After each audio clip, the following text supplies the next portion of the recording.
I started, going in, getting training, taking a much more proactive approach to self-defense, and I found that the best tool that I could use to defend myself would be a gun.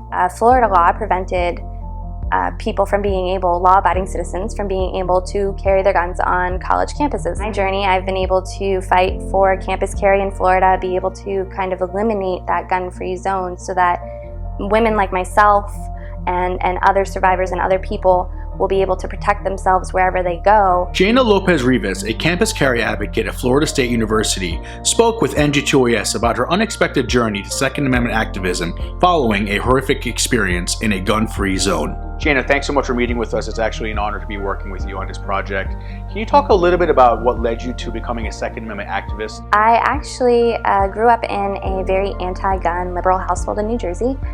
I never learned gun safety. I was never around firearms. And pretty much the only thing I knew about firearms actually was probably from Hollywood and movies, which is oftentimes portrayed very inaccurately compared to real life and reality. And so I started college in Florida at Florida State University with those very anti-gun, pro-gun control views. But about 2 years into college, I was raped on campus. And he had a knife, I had pepper spray. It didn't work out for me. In spite of the traumatic experience, Shayna spoke about becoming empowered since joining the Second Amendment community. I've definitely become empowered from fighting for my Second Amendment rights and being able to go from victim to survivor. And with that, every experience that you have in life, I think, comes with positives and negatives. But choosing to stick with the positives, I think that the most positive experiences for me personally have been being able to connect to other people who are in the gun rights community and being able to feel, a sense of that sense of community, that sense of belonging to a group that shares similar values and similar experiences. From within the Second Amendment community, who have you admired and who's inspired you the most, and what would you like to emulate from them? I think that there are just so many people that are in the Second Amendment movement that are inspiring, but off the top of my head, a couple of women come to mind, and that's Amanda Collins and Kimberly Corbin, in that we all share very similar experiences. We're all rape survivors, and we've all been fighting for gun rights and Second Amendment rights, and I think that being able to get to know them and speak with them and be inspired from their courage and their strength has helped me and has helped motivate me to keep fighting for the Second Amendment, even in the face of opposition and adversity.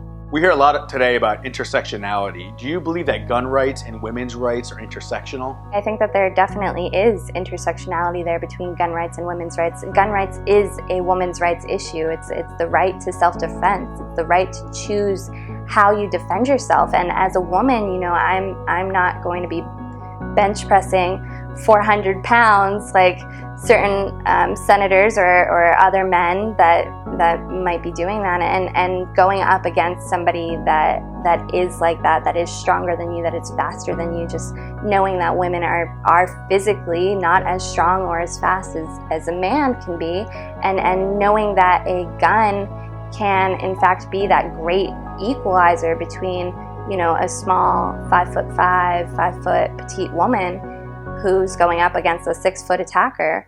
What would your message be to women that support gun control and would like to see the Second Amendment repealed?